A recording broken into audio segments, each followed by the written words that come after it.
Buenas tardes. El día de hoy vamos a hablar de un tema de suma importancia que en pleno siglo XXI no es muy investigado en la educación, que es la atención educativa de alumnos con problemas en la comunicación. Para así poder profundizar más en el tema, la pedagoga en formación Ana Karen Blas nos dirá qué es la comunicación.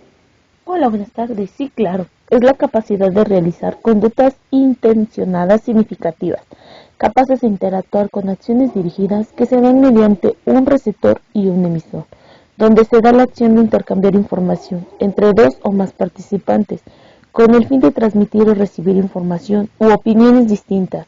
La comunicación puede ser tomada de dos formas, que es la comunicación verbal y la comunicación no verbal. ¿Nos podrías decir cuáles son los problemas de comunicación?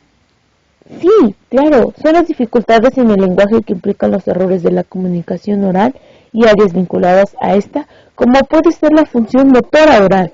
Puede variar desde el reemplazo de sonidos simples hasta la discapacidad total o parcial de comprender o incluso utilizar la lengua nativa. Asimismo, esta puede ser permanente o momentánea, dependiendo de cuál es la causa o origen, como por ejemplo un niño con sordera por una infección en el oído no tratada o tratada tardíamente.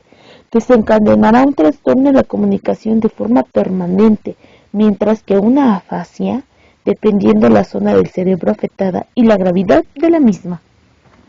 ¿Podrías darnos algunos ejemplos de los problemas de comunicación?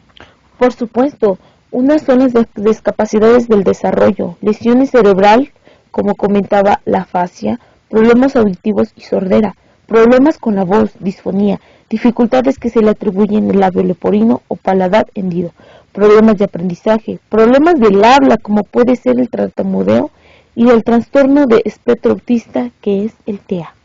¿Y cuáles son las causas del trastorno de comunicación?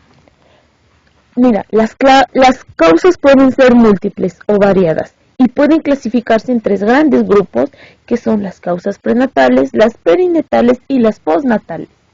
¿Nos podrías decir en qué consisten las causas prenatales, causas perinatales y postnatales? Por supuesto, las causas prenatales es todo tipo de trastorno que surge durante el embarazo. Los primeros 3 meses del primer trimestre son los más delicados, que puede desembocar en trastornos permanentes para el bebé, como son las infecciones, la mala alimentación, la hipertensión arterial, el alcoholismo, el consumo de drogas, el tabaco y hasta el estrés en la madre puede ser consecuencia en la formación de los órganos del feto, el labio leporino, la malformación de un oído interno, etc. Las causas perinatales se dan durante el parto. Se pueden producir algunos factores que podrían desencadenar en problemas de comunicación, como la hipoxemia, la falta de oxígeno en el bebé, que produce un retraso en el lenguaje y hasta en la discapacidad intelectual o alguna otra dificultad en la relación a una mala praxis. Sin embargo, dentro de las causas, este es el grupo menos afectado en la relación a los problemas de comunicación de los niños. Y por último, las causas postnatales son las complicaciones o factores que afectan al niño luego de haber nacido. Se cree que las causas más comunes pueden ser aquellas relacionadas con accidentes, que pueden producir una discapacidad momentánea o permanente en los niños. Alimentación defectuosa, la carencia de hierro en los primeros años de vida, o la contaminación de algún tipo, el consumo de agua que tenga metales pesados.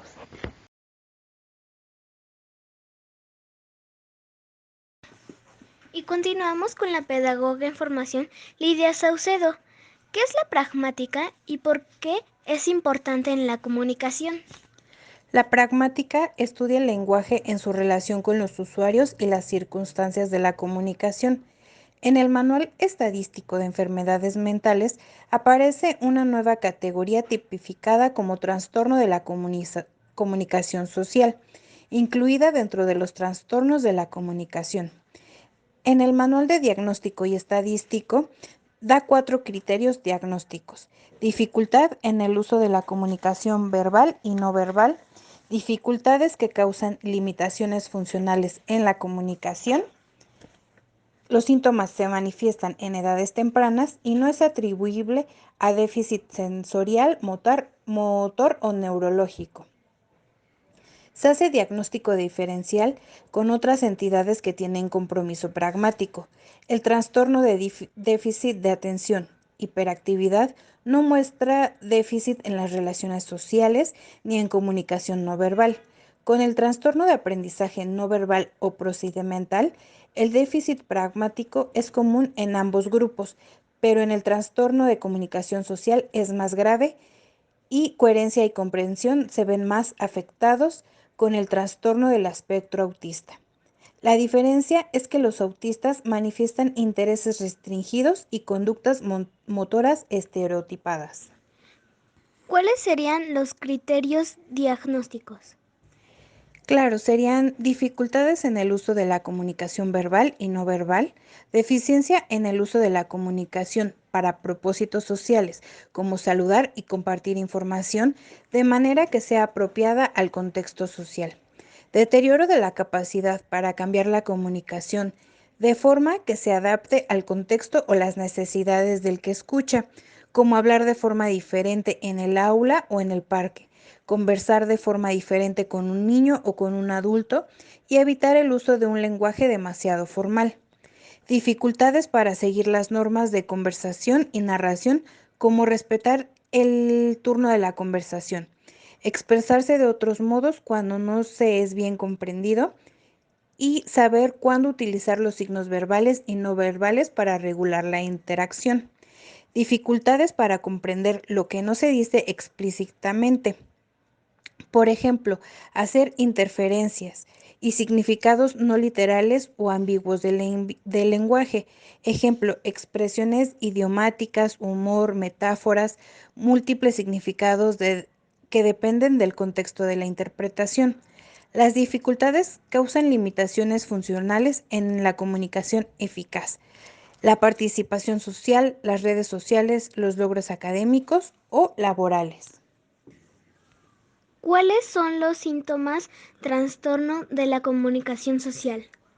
Se manifiestan en edades tempranas, no siendo siempre fáciles de detectar al estar en pleno proceso de desenvolvimiento y adquisición de las habilidades lingüísticas.